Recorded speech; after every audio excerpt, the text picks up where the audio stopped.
কলকাতা হাইকোর্টে বড়সড় ধাক্কা খেলেন অভিষেক বন্দ্যোপাধ্যায়। মিলল না বিদেশ যাত্রার অনুমতি, মামলাই খারিজ করে দিল আদালত। গতকাল বিচারপতি সৌগত ভট্টাচার্য বলেন, অভিষেক বন্দ্যোপাধ্যায়ের বিরুদ্ধে প্রায় 16টি মামলা আছে, তাতে যদি কালকে নোটিশ পাঠিয়ে হাজিরা দিতে বলে তখন কি করবেন। সম্প্রতি চোখের চিকিৎসার জন্য বিদেশ যাওয়ার আবেদন জানিয়ে কলকাতা হাইকোর্টের দ্বারস্থ হয়েছিলেন অভিষেক বন্দ্যোপাধ্যায়। সেই সময় অভিষেক বন্দ্যোপাধ্যায়ের চোখের চিকিৎসা আপাতত এসএসকে মেডিকেল কলেজ হাসপাতালে করানোর পরামর্শ দেয় আদালত।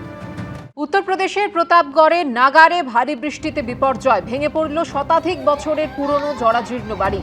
ধ্বংসস্তূপের নিচে চাপা পড়ে প্রাণ হারিয়েছেন একই পরিবারের অন্তত 6 জন।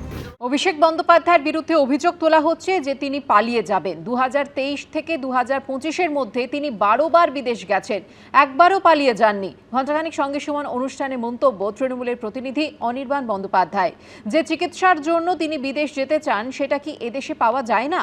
পাল্টা প্রশ্ন আইনজীবী বিক্রম বন্দ্যোপাধ্যায়ের। পলিটিক্যাল অভিযোগ হচ্ছে উনি পালিয়ে যাবেন, এই বিদেশ করে ফিরবেন, এটা পলিটিক্যাল অভিযোগ, তাই তো? আচ্ছা, গত 2023 থেকে 25-এর মধ্যে মানে 2 বছরের মধ্যে তিনি 12 বার বিদেশ গেছেন, এটা অন রেকর্ড কোর্টে এটা জানানো হয়েছে। একবারও পালিয়ে যাননি।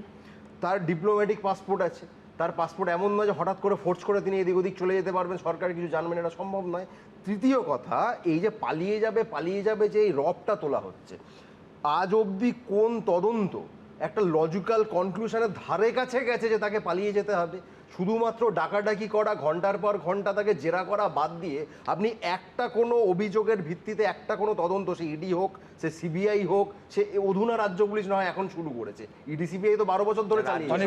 মূল প্রশ্নের উত্তর কিন্তু বিক্রম দিয়ে দিয়েছিল আগেই, সেটা হচ্ছে অন্য বিদেশ যাত্রাগুলোর ক্ষেত্রে 16টা বা 15টা মামলা পেন্ডিং ছিল না কোর্টে, যে যে যে ইস্যুটা আজকে খোদ বিচারপতি তুলে ধরেছে। ঠিক কথা, এই 16টা মামলার কথা বলা হচ্ছে, এটা সম্ভবত 4 মের পর শুরু হয়েছে, তার মধ্যে বোধহয় 17টা মামলা অভিজিৎ দার করা। তো এবার এফআইআর একটা মানুষের বিরুদ্ধে রোজ একটা করে করবে, রোজ একটা করে একজন এফআইআর করবে, চিকিৎসার জন্য কোথাও যেতে পারবেন না, অসুবিধাটা কি? কোনো লজিক হতে পারে না। বেশ, এবার আমি দুজনে গেছি। সেই চিকিৎসাটাকে আমার একটা প্রশ্ন, যে চিকিৎসার জন্য উনি বিদেশ যেতে চাইছেন সেই চিকিৎসাটা কি ভারতবর্ষে অ্যাভেলেবেল নয়? সেইটা তাকে তো দেখাতে হবে কোর্টের কাছে। চিকিৎসার জন্য হঠাৎ করে তাকে বিদেশে যেতে দেবে, তার এতগুলো মামলা পেন্ডিং। আরেকটা কথা, যখন ইডির কথা তুলছেন, যখন স্যাংশন ইডি বা সিবিআই যখন কাজ করে তাদের একটা স্যাংশনের ব্যাপার থাকে চার্জশিটের ওই সময়টাতে, সেই স্যাংশন রাজ্য সরকারের তরফ থেকে চেয়েও পাওয়া যায়নি এবং আদালতকে বারবার সেই স্যাংশনের জন্য ইন্টারভিন করতে হয়েছে, অর্ডার ইস্যু করতে হয়েছে। অভিষেক বন্দ্যোপাধ্যায়ের চোখের চিকিৎসার জন্য বিদেশ যাওয়ার আর্জি গতকাল খারিজ করে দিয়েছে কলকাতা হাইকোর্ট। আর এই আবহে চাঞ্চল্যকর দাবি করলেন মদন মিত্র। ভোটে ভরাডুবির পর অভিষেক বন্দ্যোপাধ্যায় বিজেপির সঙ্গে সেটিং করে বিদেশ যেতে চেয়েছিলেন, এমনই বিস্ফোরক দাবি করছেন মৃতব্রত তৃণমূলের মদন মিত্র। আমাদের যে চিন্তাধারাটা ছিল যে আমরা সরাসরি অভিষেকের সঙ্গে কথা বলবো, ও চুপ করে শুনছিল, তো ওকে আমরা পুরো বুঝিয়ে বললাম যে তুই ছাড়লে তোর ওপর থেকে রাগটা বেরিয়ে যাবে। সবটা শুনে অভিষেক বলো, তুমি একটা কাজ করো, তুমি ওদের বলো আমার বিদেশ যাত্রার পারমিশনটা দিয়ে দিতে।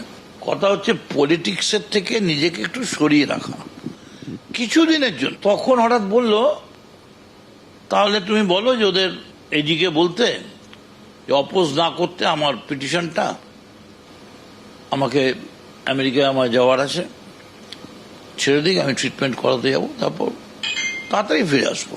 ও আমি যদি পলিটিক্স থেকে সরতে পারি কিছুদিনের জন্য, ওরা আমার ট্রিটমেন্ট করতে দেবে না। এবিপি আনন্দ, এগিয়ে থাকে, এগিয়ে রাখে।